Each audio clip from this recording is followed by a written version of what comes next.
Assalamualaikum warahmatullahi wabarakatuh.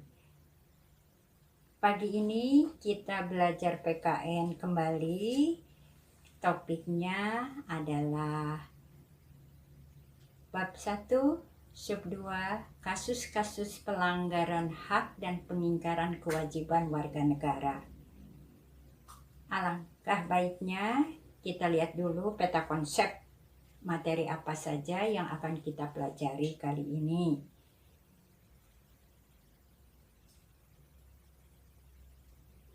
Yang pertama yang akan kita pelajari adalah pengertian dari pelanggaran hak warga negara dan pengingkaran kewajiban warga negara. Berikutnya, apa saja faktor penyebab terjadinya kasus pelanggaran hak warga negara dan pengingkaran kewajiban warga negara. Di sini dibagi dua, yaitu faktor penyebab secara khusus dan secara umum. Berikutnya yaitu beberapa contoh kasus pelanggaran hak warga negara dan pengingkaran kewajiban warga negara.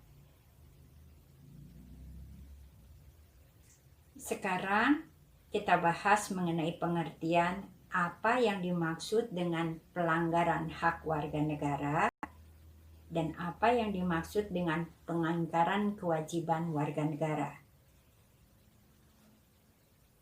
Pelanggaran hak warga negara yaitu suatu keadaan ketika warga negara tidak dapat menikmati atau tidak memperoleh haknya seperti yang telah ditetapkan dalam aturan perundang-undangan. Sedangkan pengingkaran kewajiban warga negara adalah pola tindakan warga negara yang tidak melaksanakan kewajiban sesuai dengan ketentuan yang berlaku. Apa faktor penyebab terjadinya pelanggaran hak warga negara dan pengingkaran kewajiban warga negara?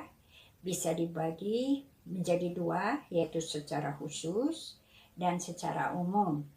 Yang secara umum kita bagi dua lagi, yaitu faktor internal dan faktor eksternal. Faktor penyebab secara khusus ini terjadi akibat dari adanya pengingkaran terhadap kewajiban yang dilakukan oleh pemerintah ataupun warga negara itu sendiri. Sedangkan faktor secara umum yaitu ada faktor internal yang berasal dalam diri manusia itu sendiri. Apa saja yang termasuk dalam faktor internal?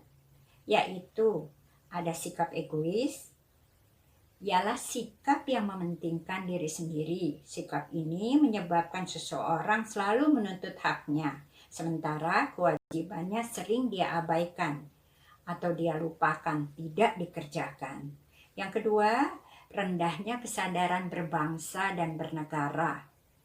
Dengan adanya rendahnya kesadaran ini akan menyebabkan pelaku pelanggaran berbuat seenaknya. Pelaku tidak mau tahu bahwa orang lain mempunyai hak yang sama yang harus dihormati. Yang ketiga yaitu sikap tidak toleran. Apa itu sikap tidak toleran?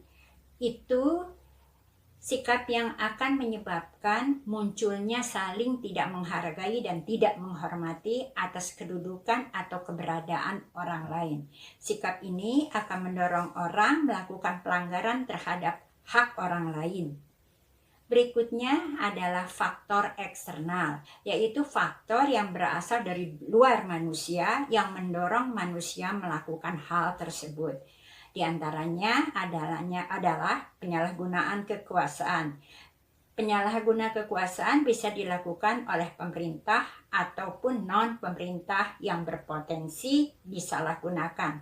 Contohnya, pengusaha tidak memperhatikan hak-hak buruh. Oleh karena itu, kekuasaan dapat menimbulkan pelanggaran hak dan kewajiban warga negara.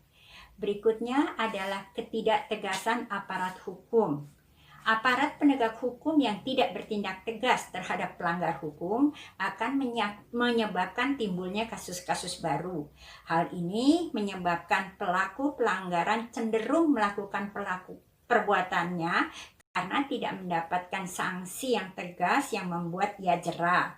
Berikutnya adalah penyalahgunaan teknologi.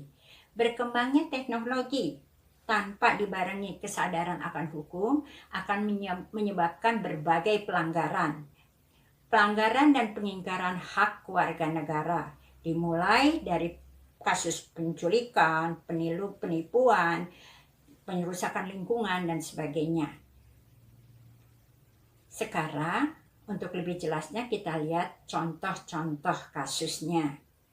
Bisa kita lihat contoh pelanggaran hak warga negara apa saja, contoh pengingkaran kewajiban warga negara itu apa saja.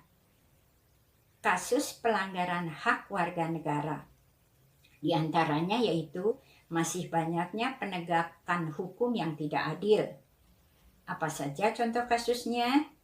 Di Indonesia masih terjadi kasus salah tangkap atau vonis hukum yang berat sebelah, ataupun perbedaan perlakuan aparat penegak hukum atas dasar kekayaan atau jabatan dan sebagainya.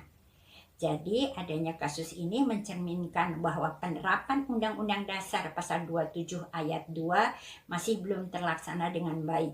Seharusnya bahwa setiap warga negara memiliki persamaan dalam bidang hukum dan pemerintahan. Berikutnya yaitu tingginya angka kemiskinan dan pengangguran. Tingginya angka kemiskinan dan pengangguran menandakan bahwa pemerintah dan masyarakat belum bisa memenuhi hak warga negaranya dengan baik. Hal ini menegaskan bahwa belum dilaksanakannya amanat Undang-Undang Dasar 1945 Pasal 27 Ayat 2 tentang pekerjaan dan penghidupan yang layak bagi warga negara. Bisa kita lihat, masih banyak kita lihat perumahan kumuh, kemudian anak-anak jalanan, dan sebagainya. Berikutnya, yang ketiga adalah merebaknya kasus pelanggaran HAM. Pelanggar HAM seperti kekerasan kepada anak, pembulian, pembunuhan, pemerkosaan, atau kekerasan dalam rumah tangga yang tidak mencerminkan perlindungan HAM yang diatur dalam pasal 28A sampai 28J Undang-Undang Dasar Negara Republik Indonesia tahun 1945. Yang keempat, yaitu masih terjadinya tingkat kekerasan yang mengatasnamakan agama. Di Indonesia masih ditemukan tindakan kekerasan yang mengatasnamakan agama, seperti pengerusakan rumah ibadah agama lain, pemboman gereja, dan sebagainya. Padahal mengenai kebebasan beragama sudah jelas diatur dalam pasal 29 ayat 2 Undang-Undang Dasar tahun 1945. Yang kelima yaitu tingginya angka putus sekolah. Tingginya angka putus sekolah di Indonesia mengindikasikan belum terlaksana sepenuhnya pasal 31 ayat 1 Undang-Undang Dasar 1945.